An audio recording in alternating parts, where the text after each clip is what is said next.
ఏ విధమైనటువంటి బాధ్యతలు ఒక మనిషికి వస్తాయి, వచ్చినప్పుడు దాన్ని ఎలా మేనేజ్ చేయాలి, దాన్ని తట్టుకొని ఎలా నిలబడగలగాలనేటువంటి నేర్పించినటువంటిది మనకి రామాయణం. ఒక తండ్రి ఎలా ఉండాలని నేర్పింది రామాయణం. ఒక కొడుకు ఎలా ఉండాలని నేర్పింది రామాయణం. ఒక భర్త ఎలా ఉండాలని నేర్పింది రామాయణం. ఒక బిడ్డలకి తండ్రిగా ఎలా ఉండాలని నేర్పింది రామాయణం.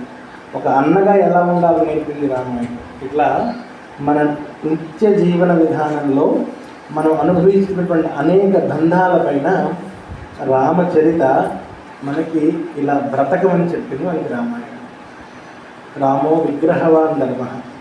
రాముడు ఆ తల్లికి కూడినటువంటి సవతల్లికి కూడినటువంటి కోరిక మేరకు స్వామివారు అరణ్యవాసం చేస్తే భరతుడు ఆ యొక్క పాదుకులను పెట్టి రాజ్యం నడిపినటువంటి గొప్ప ఘనత మన హైందవ సనాతన ధర్మంలో రామచరిత్రలో మనకు కనబడుతుంది.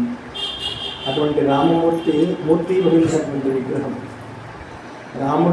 రాముడి యొక్క జీవన విధానం మనం ఎలా బ్రతకాలని నేర్పడింది. కానీ ఇవాళ కాలంలో అలా మనం బ్రతకఉన్నామా?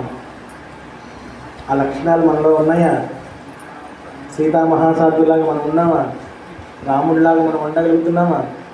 రాముడి లక్షణాలు మనలో కిసిమంతైనా సరే, ధూళి రేణు అయినంతైనా సరే మనలో ఉన్నాయా? మనం ఉంటే మనం గొప్పవాళ్ళు అవుతాం. కాబట్టి ఆ రామచరిత్ర మనకేం చెప్తుంది అంటే మనంగా బ్రతకడానికి నేర్పినటువంటి గీత ఈ రామచరిత్ర. అటువంటి రామచరిత్రని మనం ఈ రోజున నిన్నటి రోజున కళ్యాణం చేసుకొని ఇవాళ రోజు పట్టాభిషేకం చేస్తాం. అయితే ఒక చిన్న కథ. ఇలాగే అయోధ్యలో సీతారాముడు కళ్యాణం అయిపోయిన తర్వాత రామపట్టాభిషేకం జరుగుతుంది. రామపట్టాభిషేకం జరుగుతుంటే అనేక రాజులందరూ వచ్చారు.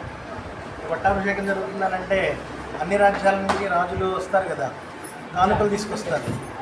కానుకలు తీసుకొస్తూ ఉంటే అనేక రాజ్యాల నుంచి రాజులు కానుకలు తీసుకొచ్చారు. కొంతమంది హారాలు వేస్తే, కొంతమంది ముత్యాలు వేస్తే, కొంతమంది వజ్రాలు వేస్తే, కొంతమంది ఆ బంగారు ఆభరణాలు వేస్తే, కొంతమంది ఇంకా రకరకాల వస్తువులు తెచ్చారు. అయితే రాముల వారి పట్టాభిషేకంలో విశేషంగా ఇప్పుడు మనం ఇందాక క్లాస్లో మౌక్తిక హారాలు వేశాం. మౌక్తికం అంటే ముత్యాల హారం వేశారు. రాముల వారికి చాలా ఇష్టమైనటువంటి హారం. ఎందుకంటే ఆయన నీలమేఘశ్యాముడు కదా, ఆయన ఉండడమే నీలిరంగులో ఉంటాడు.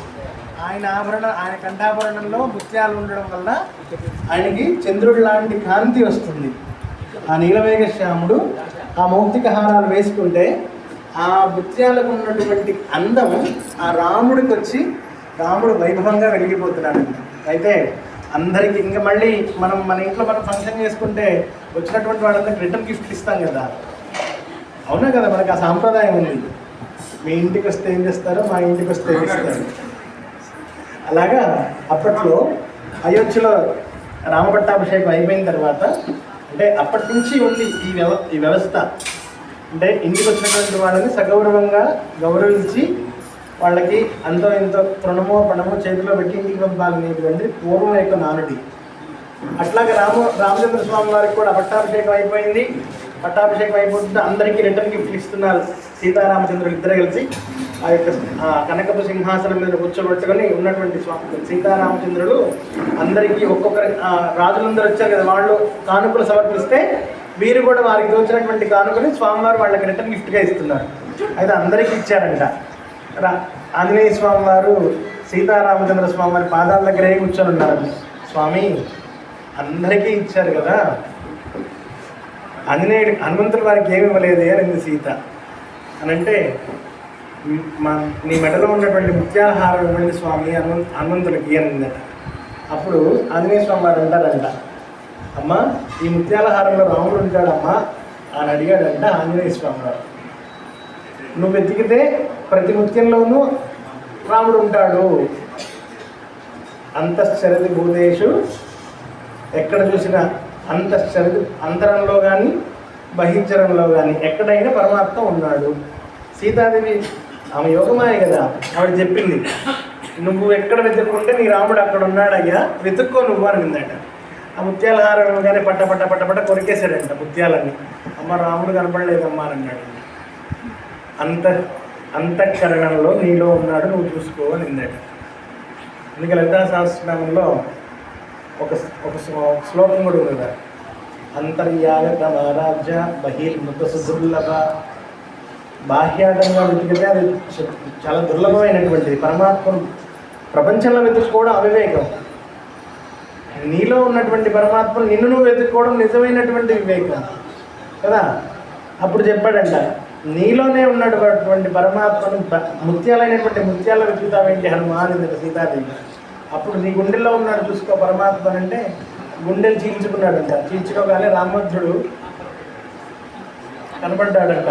ఆ స్వామిని చూసుకొని హనుమ చాలా ఆనందపడ్డాడు. కాబట్టి దీని ద్వారా మనం నేర్చుకోవాల్సింది ఏంటయ్యా అనంటే, భగవంతుడిని బాహ్య ప్రపంచంలో చూడాలనుకోవడం అవివేకం. భగవంతుడు బాహ్య ప్రపంచాన్ని కనబడడు. అంతర్ముఖ సమారాధ్య, అంతర్ముఖంలో ఆరాధన చేసుకోవాలి. అందుకే ధ్యానంలో కూడా చెప్తుంది ఏంటయ్యా అని అంటారు అంటే అంతర్ముఖుడు అవ్వాలి. మనకి శాస్త్రాలు, పురాణాలు, వేదాలు ఏం చెప్తున్నాయి? అంతర్ముఖంగా వెళ్ళండి, భగవంతుడు మీకు అనుగ్రహిస్తాడని చెప్తాడు. కానీ మనం ఏం చేస్తున్నాం? బాహ్య ప్రపంచానికి ఎక్కువ విలువిస్తున్నాం, ఆడంబరాలకు ఎక్కువ విలువిస్తున్నాం. ఎంత ఆడంబరం ఉంటే అంత గొప్పతనం మనం అనుకుంటున్నాం. అది అవివేకం. భగవంతుడికి పత్రం పుష్పం ఫలం తోయం యోమే భక్త ప్రయచ్చతి. భగవద్గీత చదువుకునే ఉన్నాం కదా అందరం. పత్రం పుష్పం ఫలం తోయం, ఏమి ఇచ్చినా పరమాత్మ వద్దన్నాడు. నువ్వు స్వామి నా దగ్గర తులసి పత్రం ఉన్నారంటే పర్వాలేదని.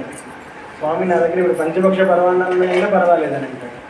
స్వామి వాడు నా దగ్గర ఏమీ లేవు, ఒక చిన్న గ్లాస్తో నీళ్లు మాత్రమే పెడుతున్నాను స్వామి, ఇదే పంచపక్ష పరమాన్నం అంటే ఓకే తదాస్తి. ఆయన కాంప్రమైజ్ అవుతాడు. కానీ మనం కోరుకునే కోరికల్లో మనం కాంప్రమైజ్ కావట్లేదు. భగవంతుని మనం కాంప్రమైజ్ చేస్తున్నాం కానీ మనం మాత్రం కాంప్రమైజ్ కావట్లేదు. ఎందుకు మనం కాంప్రమైజ్ కావట్లేదు అని అంటే, మన కోరికలు ఎంత పెద్ద అయ్యానంటే చాలా పెద్ద. భగవంతుడు కూడా తీర్చలేనటువంటి కోరికలు మనం భగవంతుని కోరుతాం. జాతకంలో వాడికి ఆ యోగం ఉండదు. ఏమిటి? వాడు గవర్నమెంట్ ఉద్యోగం పొందే యోగం వాడి జాతకంలో ఉండదు. కానీ వాడు ఆ గుళ్ళోకి వచ్చి, స్వామి ఈ చెంబుడు నిండా నీళ్ళు పోస్తున్నా, ఇంత భస్మం పెడుతున్నా, 2 దొలాలు పెడుతున్నా, కానీ నా కొడుకు మాత్రం గవర్నమెంట్ ఉద్యోగం కావాలి. భగవంతునికి నువ్వు ఏమిస్తున్నావని నీకు భగవంతుడు నీకని చెయ్యాలి? భగవంతుడికి మనం ఏమిస్తున్నామని భగవంతుడు మనకి ఇస్తాడు. నువ్వు పెట్టే బంగారు కిరీటాలు ఆయన పెట్టుకోడు. నువ్వు ఇచ్చినటువంటి పెద్ద పెద్ద ఆభరణాలన్నీ ఆయన వేసుకోడు. నువ్వు పెట్టినటువంటి పంచపక్ష పరమాణాలు ఆయన స్వీకరించడు.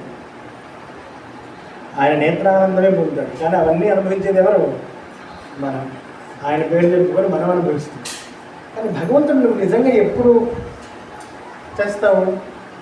సర్వస్వ శరణాగతి ఎప్పుడైతే నువ్వు పొందుతావో అప్పుడు భగవంతుడు నిన్ను అనుగ్రహిస్తాడు. మనం ఆ సర్వస్వ శరణాగతి పొందడానికి అమ్మా భగవంతుడికి వచ్చి సేవ చేయండి అంటే, స్వామి ఇంట్లో మా ఆయన క్యారియర్ కట్టాలి స్వామి, మా పిల్లల స్కూల్ టైం అవుతుంది స్వామి, ఇన్ని సాకులు చెప్తాం. ఒక్కరోజు భగవంతుడి గుళ్ళోకి వచ్చి ఒక రామనవమి నాడో, లేకుంటే పట్టాభిషేకం నాడో, లేకుంటే సోమవారమో శనివారమో ఒక్క పూట వచ్చి భగవంతుడి గుళ్ళో సేవ చేయాలంటే మనకి ఎన్ని సాకులు వేయాలంటే, వాళ్ళ ఆయన సాకు, వాళ్ళ పిల్లల సాకు, వాళ్ళ ఇంట్లో సాకు, పని వాళ్ళ సాకు, ఇన్ని సాకులు మనం చెప్తాం. భగవంతుడు నీ కోరిక తీర్చడానికి ఎన్ని సాకులు చెప్పాలి? భగవంతుడు మన కోరిక తీర్చడానికి ఎన్ని సాకులు చెప్పాలి? ఎన్నో సాకులు చెప్పచ్చు. కానీ భగవంతుడు అలా చేయడు. ఎందుకనంటే ఆయన దయార్థుడు దేవుడు. కానీ మనకు ఆ దయ మనకు లేకుండా పోతుంది. భగవంతుడిని వారంలో ఒకసారి చూసిపోతే చాలు, భగవంతుడి కోరిక తీర్చాలి.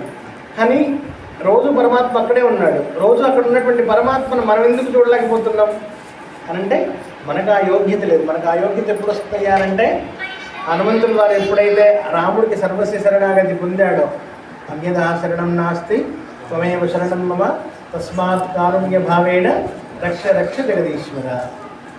ఎప్పుడైతే మనం ఆ భగవంతుడు సర్వస్వ శరణాగతి పొందుతామో అప్పుడు భగవంతుడు మనల్ని అనుగ్రహిస్తాడు. అప్పటి వరకు మనల్ని అనుగ్రహించడు. ఎందుకంటే నిన్ను నువ్వు అర్పణం చేసుకోలేనటువంటి నాడు భగవంతుడు నీకెందుకు చెయ్యాలి ఆ పనులన్నీ?